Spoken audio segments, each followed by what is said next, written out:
जय भोलेनाथ। आज हम आपको बताने जा रहे हैं कि भगवान शिव के साथ चार चीजें। त्रिशूल, हाथों में डमरू, गले में विषधर नाग, सिर पर चंद्र कैसे आए। भगवान शिव का ध्यान करने मात्र से मन में जो एक छवि उभरती है वो एक वैरागी पुरुष की। इनके एक हाथ में त्रिशूल, दूसरे हाथ में डमरू, गले में सर्प माला, सिर पर त्रिपुंड चंदन लगा हुआ है। आप दुनिया में कहीं भी जाइए, आपको शिवालय में शिव के साथ ये चार चीजें जरूर दिखेगी। क्या यह शिव के साथ ही प्रकट हुए थे या अलग अलग घटनाओं के साथ यह शिव से जुड़ते गए? भगवान शिव सर्वश्रेष्ठ सभी प्रकार के अस्त्र शस्त्रों के ज्ञाता हैं, लेकिन पौराणिक कथाओं में इनके दो प्रमुख अस्त्रों का जिक्र आता है, एक धनुष और दूसरा त्रिशूल। भगवान शिव के धनुष के बारे में तो यह कथा है कि इसका आविष्कार स्वयं शिव जी ने किया था।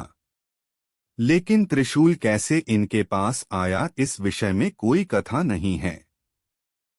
माना जाता है कि सृष्टि के आरंभ में ब्रह्मनाद से जब शिव प्रकट हुए तो साथ ही रज, तम, सत यह तीनों गुण भी प्रकट हुए।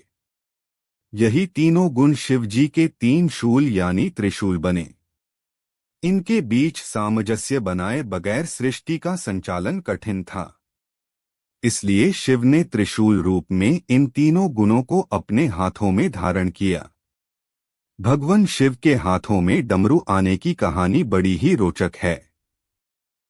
सृष्टि के आरंभ में जब देवी सरस्वती प्रकट हुई तब देवी ने अपनी वीणा के स्वर से सृष्टि में ध्वनि जो जन्म दिया, लेकिन यह ध्वनि सुर और संगीत विहीन थी।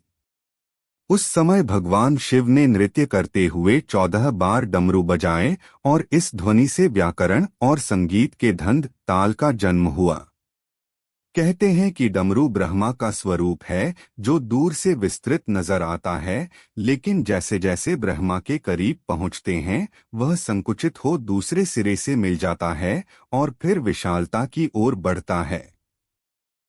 सृष्टि में संतुलन के लिए इसे भी भगवान शिव अपने साथ लेकर प्रकट हुए थे। भगवान शिव के साथ हमेशा नाग होता है। इस नाग का नाम है वासुकी। इस नाग के बारे में पुराणों में बताया गया है कि यह नागों के राजा हैं और नागलोक पर इनका शासन है। सागर मंथन के समय इन्होंने रस्सी का काम किया था जिससे सागर को मथा गया था। कहते हैं कि वासुकी नाग शिव के परम भक्त थे। इनकी भक्ति से प्रसन्न होकर शिव जी ने इन्हें नागलोक का राजा बना दिया और साथ ही अपने गले में आभूषण की भांति लिपटे रहने का वरदान दिया। शिव पुराण के अनुसार चंद्रमा का विवाह दक्ष प्रजापति की 27 कन्याओं से हुआ था। यह कन्याएं 27 नक्षत्र हैं। इनमें चंद्रमा रोहिणी से विशेष स्नेह करते थे।